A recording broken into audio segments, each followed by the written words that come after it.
Bon, allez, bonjour à tous. Je me rends compte qu'il faut que je donne un petit peu plus d'explications sur le principe de la sellette avec les appendices aéros. Donc ça, c'est mon premier petit dessin, donc le subfoil avec des petites ailes sur la sellette de parapente.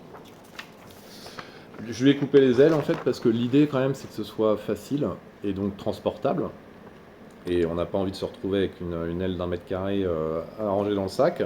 Donc là, on aura deux petits bouts d'aile en fin de, en fin de vol qu'on peut retirer. Je l'enlève, je la mets à l'intérieur de ma sellette, j'enlève la deuxième, je la mets à l'intérieur de ma sellette, je plie tout ça et ça rentre dans le sac, quoi. Voilà le principe aéro qu'on souhaite, c'est avoir deux petits appendices aéro sur un plan horizontal, quoi, histoire d'avoir de l'appui aérodynamique. Voilà.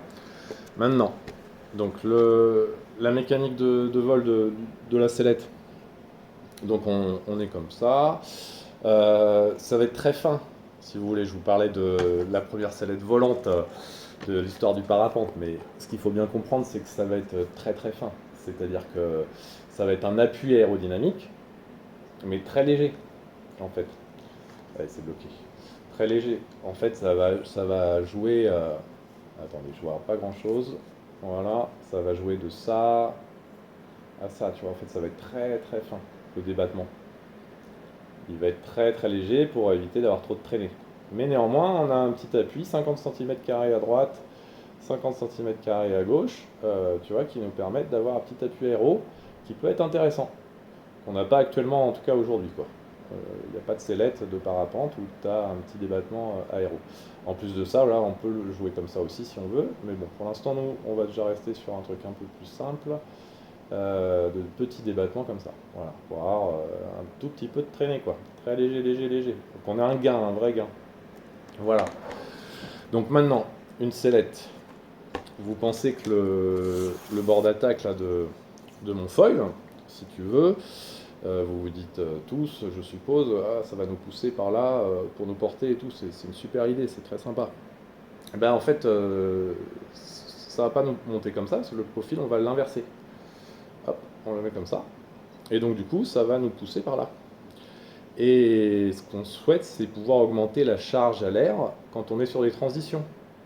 Donc du coup, avec le profil, si on trouve la bonne forme de profil qui donne un minimum de traînée, parce que dès que je fais ça, je suis plus bon, dès que je fais ça, je suis plus très bon. Donc il faut vraiment que ce soit le minimum de traînée avec un fort appui aéro vers le sol, et on a 1 mètre carré pour le faire. Donc du coup, ce qu'il faudrait arriver à générer comme poussée, c'est, je sais pas, 3-4 kg, 4-5 kg. On est dans cet ordre-là, quoi. Trouver la bonne façon, et tu vois, la taille du foil, c'est pareil, ça se trouve, ce sera pas 50 cm carrés par côté, ce sera plus petit, tu vois, ça peut être plus petit pour avoir justement 3-4 kg de charge, quoi. Trouver le meilleur ratio de tout ça, quoi. C'est pour ça que il faut bosser dessus, quoi. Mais voilà l'idée générale, c'est-à-dire que tu as un appui aéro à l'horizontale sur ta sellette et qu'il est pilotable avec les pieds.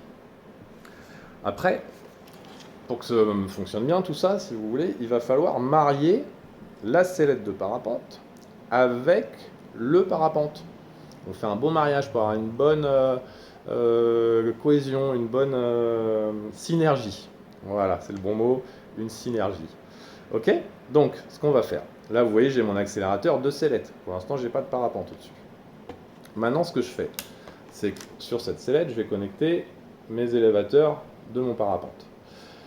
Une fois que ces élévateurs seront connectés, euh, en fait, on va rebrancher l'accélérateur du parapente. Il va falloir le brancher quelque part. Donc pareil, on va venir le rebrancher sur l'accélérateur de la sellette. Au même endroit, en fait, ils vont se marier. Donc l'idée, c'est de trouver le bon ratio de... peut-être qu'il y a un petit palan à poulie à mettre pour qu'en gros, on ait un débattement qui soit en symbiose avec le foil, quoi. C'est-à-dire que tu pousses ton accélérateur à fond de 20 cm et hop, tu as ton foil qui bouge de 1 cm, tu vois, enfin qui bouge même pas parce que normalement c'est le plan à plat, si tu veux. Quand tu es accéléré à fond, ce truc-là est le plus fin possible. C'est-à-dire qu'il n'est pas comme ça ni comme ça, il est comme ça, tu vois, le plus performant possible, vraiment nickel quoi, l'aéro parfaite. C'est ça qu'on cherche quand on est accéléré à fond avec les foils. Et du coup, si on arrive à faire ça, ce qui n'est pas très compliqué, ce qui fait que tu pilotes, en même temps que tu pilotes ton parapente, tes accélérateurs de parapente, tu pilotes ton foil, tu vois, les deux sont liés.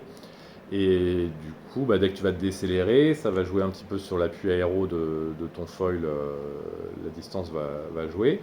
Et l'idée, c'est d'avoir un truc agréable à piloter au pied, quoi, tu vois, que ce soit juste réactif et sympa, quoi.